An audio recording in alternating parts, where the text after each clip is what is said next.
विद्यार्थी मित्रांनो, आज आपण या पहिल्या तासिकेमध्ये 12वी अर्थशास्त्र या विषयाच्या अभ्यासाला सुरुवात करणार आहोत.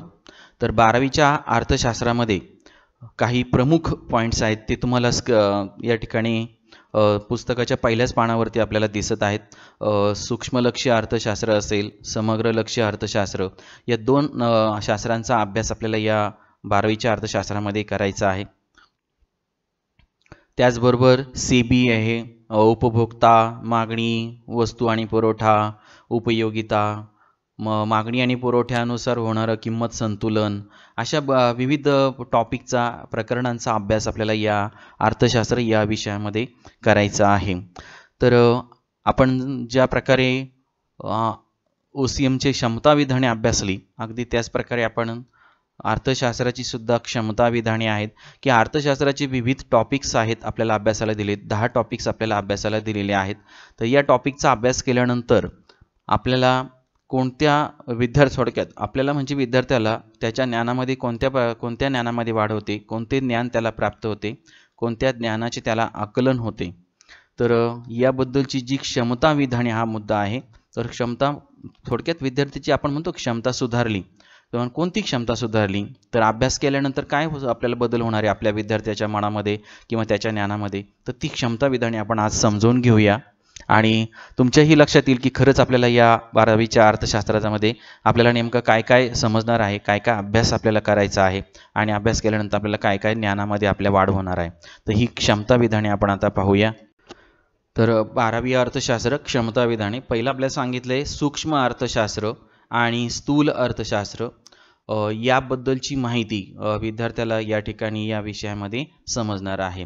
तर अर्थशास्त्र हा आपण आता 11वीला विषय झाला आहे, मला वाटतं 9वीला पण आहे छोटासा पॉईंट्स. तर इथे आता आपल्याला सूक्ष्म, त्याला आपण मायक्रो इकॉनॉमिक्स असं म्हणतो, आणि स्थूल जे आहे तर त्याला मॅक्रो इकॉनॉमिक्स असं म्हणतो. तर सूक्ष्म अर्थशास्त्र, त्याचा अभ्यास, त्याची अर्थ व्याख्या आणि त्याची अनेक उदाहरणे, त्याची वैशिष्ट्ये आपण यामध्ये अभ्यासणार आहोत. त्यानंतर स्थूल अर्थशास्त्र आहे मॅक्रो इकॉनॉमिक्स, त्याचाही अर्थ व्याख्या आणि त्याबद्दलची उदाहरणे तर त्या ठिकाणी आपण अभ्यासणार आहोत. एक छोटंसं उदाहरण तुम्हाला मी सांगतो की आपण वर्गातलंच उदाहरण सांगतो मी. आता एका विद्यार्थ्याला किती त्याने अभ्यास केला, त्याला किती मार्क्स मिळाले, तर ही जी माहिती घ्यायची. तर हा जो विषय आहे तो हा सूक्ष्म अर्थशास्त्राचा विषय मानला जातो. परंतु आता वर्गातील सर्वच विद्यार्थ्यांना किती मार्क्स मिळाले आहेत, किती गुण मिळाले आहेत याचा अभ्यास करायचा आहे. तर हा अभ्यास विषय आहे स्थूल अर्थशास्त्राचा अभ्यास विषय.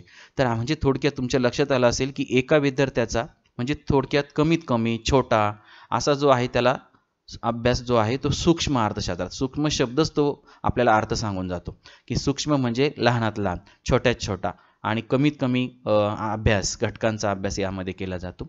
स्थूल अर्थशास्त्रामध्ये मात्र नाही, संपूर्ण वर्गाचा अभ्यास करणे. म्हणजे जंगलातील झाडं असतील तर एका झाडाचा अभ्यास केला तर सूक्ष्म अर्थशास्त्र, सर्वच झाडांचा अभ्यास करायचा असेल तर स्थूल अर्थशास्त्र. तर असे छोटेसे 2 तुम्हाला उदाहरणं मी या ठिकाणी दिलेत. तर हे सर्व आपल्याला सविस्तर त्या ठिकाणी अभ्यासायचं आहे. त्याचबरोबर स्थूल आणि सूक्ष्म दोन्ही अर्थशास्त्राची वैशिष्ट्ये त्या ठिकाणी विद्यार्थ्याला याच्यातून अभ्यास होणार आहे, त्याच्या ज्ञानात वाढ होणार आहे. दोन्ही अर्थशास्त्राचे व्यवहारात किती महत्त्व आहे हे सुद्धा विद्यार्थ्याला समजेल आणि तो त्या ठिकाणी त्याचं मत व्यक्त करू शकेल. त्यानंतर एकूण उपयोगिता आणि सीमांत उपयोगिता ही संकल्पना सुद्धा विद्यार्थ्याला ज्ञान त्याचे प्राप्त होईल, त्याचे आकलन होईल. आता उपयोग शब्द आपल्याला माहिती आहे, मी आता उपयोगिता शब्द वापरला. तर उपयोग आणि उपयोगिता यामध्ये काही फरक आहे का, तर नक्कीच फरक आहे. तर तो काय फरक आहे तो आपण या टॉपिकमध्ये अभ्यासणार आहोत. एकूण उपयोगिता, एकूण शब्द आपल्या सर्वांनाच माहिती आहे. तर एकूण म्हणजे आपण त्या सर्वांची बेरीज करतो, ते जे उत्तर आहे त्याला आपण एकूण म्हणतो. आणि सीमांत हा शब्द सुद्धा आपल्या परिचयाचा आहे, परंतु तुमच्या आता लक्षात येत नाही, मी लगेच सांगतो. तर सीमा हा शब्द सर्वांना माहिती आहे. सीमा म्हणजे एखाद्या तालुक्याची सीमा, जिल्ह्याची सीमा, राज्याची सीमा, देशाची सीमा. सीमा म्हणजे बाउंड्री, बरोबर. म्हणजे तिथपर्यंत त्याची काय आहे, कक्षा आहे, तिथपर्यंत त्याची हद्द आहे, त्याला आपण सीमा म्हणतो. तर इथे सीमांत असा शब्द आहे. सीमांत म्हणजे मात्र कोणता, तर शेवटचा या अर्थाने हा सीमांत शब्द वापरलेला आहे. तर त्याची उपयोगिता हेही संकल्पना आपल्याला यामध्ये विद्यार्थ्याला समजणार आहे, त्याचा आपल्याला अभ्यास या ठिकाणी करायचा आहे. त्यानंतरचा मुद्दा आहे आपला घटत्या सीमांत उपयोगितेचा सिद्धांत. तर ही घटती सीमांत उपयोगितेचा सिद्धांत, तर या सिद्धांतामध्ये आपण तक्ता, तुम्हाला त्याचं स्पष्टीकरण, त्याचं उदाहरण, त्याच्यावरून तयार होणारी आकृती याद्वारे आपल्याला हे सगळं आपण स्पष्ट करणार आणि याचं ज्ञान विद्यार्थ्याला या टॉपिकमध्ये होणार आहे. उपयोगिता हा आपला एक टॉपिक आहे. या टॉपिकमध्ये हे पॉईंट्स त्या ठिकाणी आहेत. काही घटत्या सीमांत उपयोगितेचा सिद्धांत नेमका कसा आहे, एक छोटंसं उदाहरण मी तुम्हाला त्याबद्दलचं सांगतो. जसं उदाहरण आपल्याला पुस्तकामध्ये भरपूर दिलेले, त्यातलंच एक सोपं आणि सुटसुटीत असं उदाहरण ते म्हणजे काय की आपण जेव्हा आपल्याला खूप भूक लागते तेव्हा आपल्याला घाई होते, मी कधी जेवतो. तर इथे आपण आता सकाळपासून तुम्ही समजा अभ्यास करत बसले, तुमची समजा कॉलेज चालू असेल, तुमच्या टाइम टेबलप्रमाणे पिरियड चालू असतील, पिरियड संपल्यानंतर घरी गेल्यानंतर तुम्हाला भूक लागलेली असते, खूप भूक लागल्यानंतर तुम्ही जेवायला बसता. जेव्हा तुम्ही जेवायला बसता तेव्हा पहिली तुमची चपाती असेल तर तुम्ही ती भराभर खाता. त्यानंतर मग दुसरी हळूहळू खाता, कमी वेग करतो, तिसऱ्या वेळेस अजूनच कमी करतो, किंवा तो आपण मग काही जणांचं पोट 2 मध्ये भरलं तर तो तिसरी नको म्हणतो, काहींचं तिसरी खाल्ल्यानंतर चौथी तो नको म्हणतो. याचा अर्थ मग आपण एक काय करतो, सुरुवातीला खूप घाई जेवतो कारण खूप भूक लागली. हळूहळू जसं आपलं पोट भरत जाईल तसं आपण आपला खाण्याचा वेग काय होतो, कमी होत जातो आणि एक वेळ अशी येते की आपलं पोट भरते, आपण जेवायचं काय करतो, थांबवतो. म्हणजे चपातीच्या पहिल्या घासापासून मिळणारी उपयोगिता किंवा समाधान हे सर्वात जास्त असते आणि प्रत्येक घास आपण खात गेल्यानंतर त्याच्या सेवनाने आपली त्यामधील उपयोगिता घटत जाते आणि त्यानंतर दुसऱ्या किंवा तिसऱ्या चपातीच्या शेवटच्या घासाने आपले पोट भरते. इथेच उपयोगिता ही जवळजवळ शून्य झालेली असते. तर यालाच आपण घटत्या उपयोगितेचा सिद्धांत असे म्हणतो.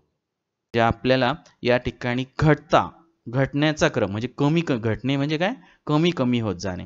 तर इथे हा जो सिद्धांत आहे तो या टॉपिकमध्ये आपल्याला शिकायचा आहे. त्याचा मस्तपैकी आपण तक्ता आणि चार्ट तयार करणार, त्याच्यावरून आकृती तयार करणार, त्याचं स्पष्टीकरण त्या ठिकाणी आपण मांडणार आहोत आणि हे समजून आपण घेणार आहोत. त्याच्यानंतर आहे क्रमवाचक उपयोगिता दृष्टिकोनाचे मूल्यमापन करतो. म्हणजे थोडक्यात आपल्याला मूल्यमापन करता यायला विद्यार्थी शिकतो कशा प्रकारची उपयोगिता आहे आणि तो शब्दामध्ये व्यक्त करतो, संख्येमध्ये सुद्धा त्याला शक्य झाल्यास तो संख्येमध्ये सुद्धा सांगू शकतो आणि आपलं मत त्या ठिकाणी व्यक्त करत असतो. त्यानंतरचं पुढचं टॉपिक आहे मागणी. तर मागणी म्हणजे काय, मागणीचा अर्थ व्याख्याही तो त्याला विद्यार्थ्याला या ठिकाणी त्याचं ज्ञान प्राप्त होणार आहे, समजणार आहे, तो सांगू शकणार आहे.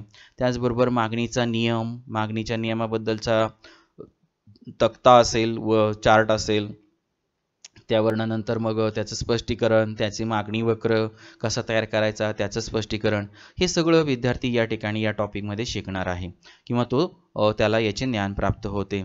नंतर त्याच्यामधला पॉईंट्स आहे किंमत लवचिकता, उत्पन्न लवचिकता, छेदक लवचिकता याबद्दलचेही ज्ञान त्या ठिकाणी त्याला प्राप्त होणार आहे. किंमत लवचिकतेचेही विविध प्रकार दिलेले आहेत, ते विविध उदाहरणांच्या सहाय्याने कशा प्रकारे स्पष्ट करायचे याचंही ज्ञान विद्यार्थ्याला यामध्ये प्राप्त होणार आहे. त्यानंतर संख्यात्मक कौशल्यांचा वापर करून मागणीच्या लवचिकतेचे मापन करणे. तर हे कशा प्रकारे लवचिकतेचं मापन करायचं आहे, तर संख्या कशा वापरायच्या आहेत, त्याच्या ठिकाणी सूत्र कशी वापरायची आहेत, याचंही ज्ञान विद्यार्थ्याला या ठिकाणी काय होते, या टॉपिकमध्ये प्राप्त होते किंवा तो समजू शकतो. त्यानंतर पुढचा टॉपिक आहे पुरवठा. तर आपल्याला पुरवठा शब्द सर्वांनाच माहिती आहे. आपण अनेक आपल्याला गरजा आहेत, वस्तू लागतात नाही का, सेवा लागतात. आपण बाजारामध्ये जाऊन खरेदी करतो नाही का, खरेदी करतो म्हणजेच मागणी करतो आणि विक्रेता त्या ठिकाणी काय करतो, माल विक्रीसाठी आणतो, म्हणजे तो काय करतो, पुरवठा करतो. म्हणजे थोडक्यात पुरवठा कमी जास्त, मग शेतकरी सुद्धा मालाचा उत्पादक आहे, तो सुद्धा पुरवठा करतो. मग कंपन्या आहेत, कारखाने आहेत, हे सगळे पुरवठा करतात, उत्पादन करतात, पुरवठा करतात आणि ग्राहक काय करतो, त्यांची मागणी करतो, खरेदी करतो. तर ही जी पुरवठा संकल्पना आहे याचंही ज्ञान विद्यार्थ्याला या टॉपिकमधून होणार आहे. त्याचा त्या पुरवठ्याचा नियम असेल, त्याचा तक्ता, स्पष्टीकरण, त्यावरनं तयार होणारा वक्र असेल, त्याचं स्पष्टीकरण असेल, याचेही ज्ञान विद्यार्थ्याला यातून प्राप्त होते. त्यानंतरचा पॉईंट आहे प्राप्ती आणि खर्च. तर त्याचीही अर्थ व्याख्या, संकल्पना, त्याचे मापन करणे याही संकल्पनांचा तो अभ्यास करून त्या ठिकाणी त्याला ज्ञान प्राप्त होऊ शकते किंवा होते.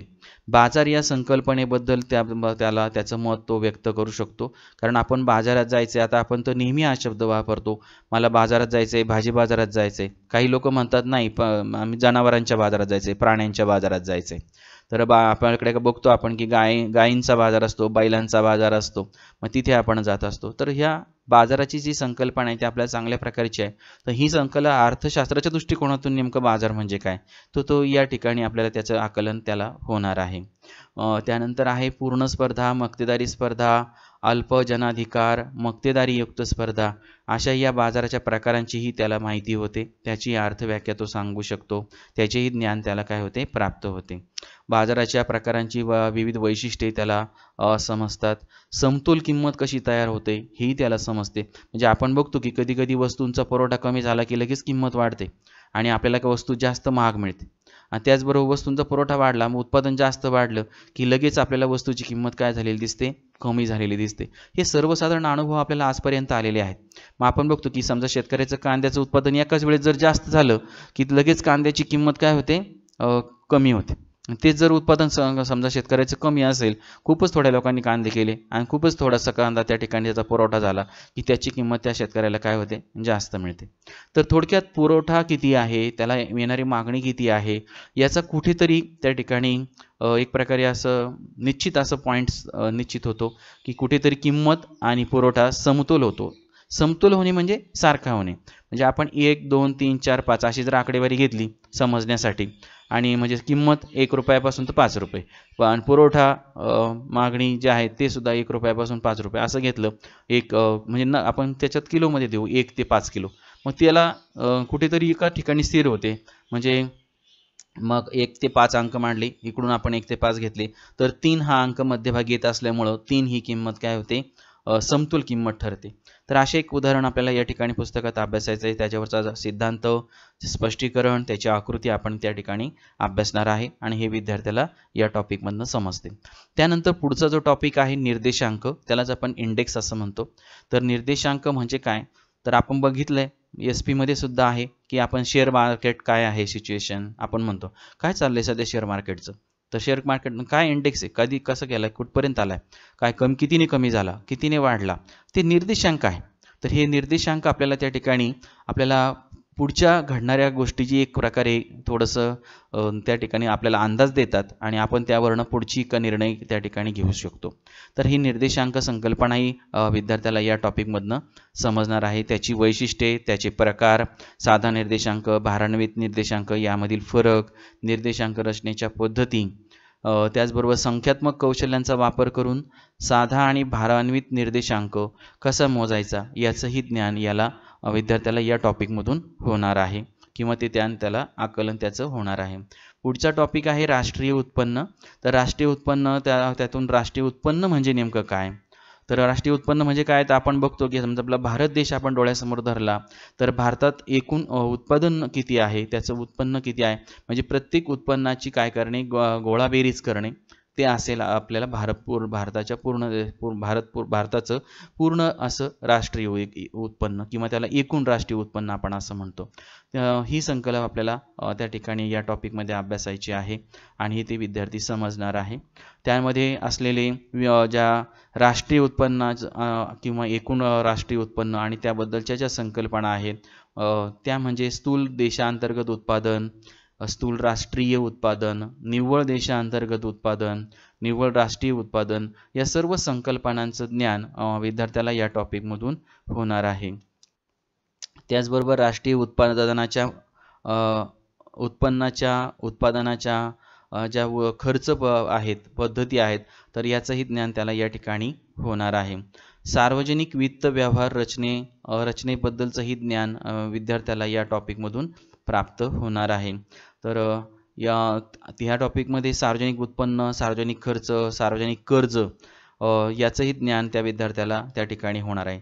आता आपण कर्जाबद्दलचं एक छोटंसं उदाहरण मी तुम्हाला देतो. म्हणजे सार्वजनिक म्हणजे काय, तर आपण बघतो की आपण बऱ्याच वेळा म्हणतात की बऱ्याच वेळा बातमीसुद्धा येते पेपरमध्ये की भारताच्या डोक्यावरती एवढं कर्ज आहे किंवा भारतातील प्रत्येक व्यक्तीच्या डोक्यावर इतकं कर्ज आहे. म्हणजे मागे एकदा पेपरला बातमी होती की भारताच्या प्रत्येक व्यक्तीच्या डोक्यावरती भारत सरकारकडे किंवा भारताकडे 8,000 प्रत्येक व्यक्ती मागे कर्ज आहे. मग आपण हे कर्ज बाहेरून घेतलेलं आहे, आपल्याला गरज होती म्हणून, आणि त्याचा वापर आपण गरजा भागवण्यासाठी आणि विकास योजना राबवण्यासाठी आपण केलेला आहे. तर हे प्रत्येक दरडोई म्हणजे प्रत्येक व्यक्तीमागे भारताच्या डोक्यावरती किंवा व्यक्तीच्या डोक्यावर 8,000 रुपये कर्ज आहे. म्हणजे आता प्रत्येक व्यक्ती जर ते 8,000 कर्ज दिलं तर भारताचं कर्ज नील होऊ शकतं. परंतु आपल्याला तसं काही होत नाही. भारत सरकारचं जे कर्ज आहे ते कमी जास्त होत राहते, दिलं जातं, घेतलं जातं, चालूच असतं. तर ही संकल्पना नेमकी काय? तर सार्वजनिक कर्जाबद्दलची तुम्हाला मी संकल्पना थोडक्यात सांगितली. तर उत्पन्नाची अगदी त्याचप्रमाणे आणि खर्चाची सुद्धा त्याचप्रमाणे आहे. तर ह्याचंही ज्ञान या टॉपिकमधून विद्यार्थ्याला त्या ठिकाणी होणार आहे, त्याचं आकलन त्याला होणार आहे. त्यानंतर आहे सार्वजनिक खर्चाचा कर आणि करेत्तर स्रोतांची विश्लेषण सुद्धा विद्यार्थ्याला करता येणार आहे.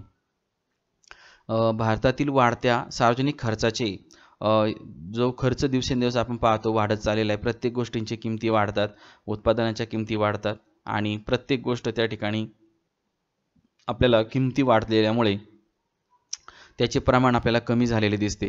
जेवढे आपल्याकडे उत्पन्न होईल तेवढेच आपण त्या ठिकाणी खर्च करू शकतो. याबद्दलचंही ज्ञान या विद्यार्थ्याला या टॉपिकमधून काय होणार आहे? प्राप्त होणार आहे. त्यानंतरचा पुढचा पॉईंट किंवा टॉपिक आपल्याला आहे राज्य वित्तीय धोरण आणि अंदाजपत्रक. या टॉपिकमध्ये त्याचा अर्थ व्याख्याही विद्यार्थी प्राप्त करणार. वित्तीय बाजार या संकल्पनेचाही अभ्यास या ठिकाणी आपल्याला होणार आहे. त्यानंतरच्या टॉपिकमध्ये भारतातील नाणे बाजार आणि भांडवल बाजार त्याची रचना कशी असते याचंही ज्ञान विद्यार्थ्याला प्राप्त होणार आहे. त्याचबरोबर पुढच्या टॉपिक म्हणजे व्यापारी बँक, मध्यवर्ती बँक. तर व्यापारी बँक म्हणजे काय आणि व्यापारी बँका काय कार्य करतात, त्या नेमक्या कोणत्या आहेत याचंही आकलन विद्यार्थ्याला होणार आहे. मध्यवर्ती बँक कोणती आहे, ती काय काम करते, तिचे कार्य काय आहे याचंही ज्ञान विद्यार्थ्याला समजणार आहे. ह्या दोन्ही बँकांची कार्यांचं ज्ञान असेल. भारतीय नाणे बाजार, भांडवल बाजार यांची काय भूमिका त्या ठिकाणी भारतामध्ये आहे किंवा व्यवसाय करत असताना आहे, त्याच्यामध्ये काय काय समस्या निर्माण होतात याचंही ज्ञान विद्यार्थ्याला या ठिकाणी या टॉपिकमध्ये होणार आहे. त्याचबरोबर भारतातील नाणे बाजार आणि भांडवल बाजार, तर यातून काय काय सुधारणा त्या ठिकाणी प्राप्त होतात, तर याचंही ज्ञान आणि आकलन विद्यार्थ्याला या टॉपिकमधून होणार आहे. भारताची विदेशी व्यापाराबाबतची भूमिका यामधून या टॉपिकमधून त्याला ती भूमिका समजणार आहे, त्याचं ज्ञान त्याला प्राप्त होणार आहे. विदेशी व्यापार कसा करायचा त्याची संरचना असेल किंवा त्याबद्दलचे काय दिशा असेल, मार्गदर्शन असेल याचंही ज्ञान विद्यार्थ्याला यामधून प्राप्त होणार आहे. आणि यातला या टॉपिकमधला आणि आपला पूर्ण सिलेबसचा शेवटचा पॉईंट व्यवहार आणि व्यापारतोल या ज्या संकल्पना आहेत या टॉपिकमधल्या, तर ते त्या विद्यार्थ्याला काय होणार आहे? समजणार आहे. तर आज आपण कोणकोणत्या गोष्टी आपल्याला 12वी अर्थशास्त्रातील जे टॉपिक्स आपल्याला 10 टॉपिक्स दिलेले आहेत, तर हे 10 टॉपिकचा अभ्यास केल्यानंतर विद्यार्थ्याची कोणत्या क्षमतेची वाढ होणार, कोणत्या ज्ञानामध्ये वाढ होणार, कोणकोणत्या गोष्टींचे आकलन त्याला होणार आहे हे आपण या पॉईंट्समधनं आपण समजून घेतलेलं आहे. तर अशा विविध पॉईंटचा अभ्यास विद्यार्थ्याला कळाल्यामुळे त्याचं ज्ञानामध्ये आपल्याला वाढ होणार, त्याची क्षमता त्या ठिकाणी सुधारणार. यालाच आपण म्हणून ही क्षमता विधाने आपल्याला या टॉपिकमध्ये या आपल्या पुस्तकाच्या पहिल्या काही पानांमध्ये दिलेली दिसून येतात. त्यानंतर 10 प्रकरण आपल्याला या ठिकाणी अभ्यासाला आहेत. तर पहिले प्रकरण आहे सूक्ष्म आणि स्थूल अर्थशास्त्राचा परिचय. दुसरं टॉपिक आहे उपयोगिता विश्लेषण. तिसरं प्रकरण आहे, त्याच्यात 2 भाग आहेत, अ आणि ब. तिसऱ्या प्रकरणामध्ये मागणीचे विश्लेषण. त्यानंतर 3ब मध्ये मागणीची लवचिकता. चौथा प्रकरण आहे आपलं पुरवठा विश्लेषण. 5वा प्रकार आहे बाजाराचे विविध प्रकार. 6वं प्रकरण आहे निर्देशांक. 7वं प्रकरण आहे राष्ट्रीय उत्पन्न नॅशनल इन्कम. 8वं प्रकरण भारतातील सार्वजनिक वित्त व्यवहार. तर या टॉपिकमध्ये आपण काय काय पाहायचं ते आपण कोणत्या कोणत्या क्षमता सुधारणारे आपण पाहिलं आहे. 9वा टॉपिक आहे आपला भारतातील नाणे बाजार आणि भांडवल बाजार. तर याबद्दल आपण कोणकोणते पॉईंट्स अभ्यासणार आहोत, तर हे आपण आता आपल्या ज्ञानामध्ये वाढ होणार आहे, क्षमता सुधारणार आहे, तर त्याचाही आपण अभ्यास केलेला आहे. त्यानंतर शेवटचा आपला टॉपिक आहे दिलेला की भारताचा विदेशी व्यापार. तर विदेशी व्यापार म्हणजेच आपण मग त्याला आपण म्हणतो फॉरेन ट्रेड ऑफ इंडिया. तर याचाही आपण स्टडी या ठिकाणी या शेवटच्या टॉपिकमध्ये करणार आहोत. असे 10 टॉपिक आपल्याला 12वी अर्थशास्त्र या पुस्तकामध्ये अभ्यासासाठी दिलेले आहेत. तर आपण आता पुढच्या तासापासून आपण काय करूया, आपल्या पहिल्या टॉपिकला सुरुवात करूया, सूक्ष्म आणि स्थूल अर्थशास्त्राचा परिचय.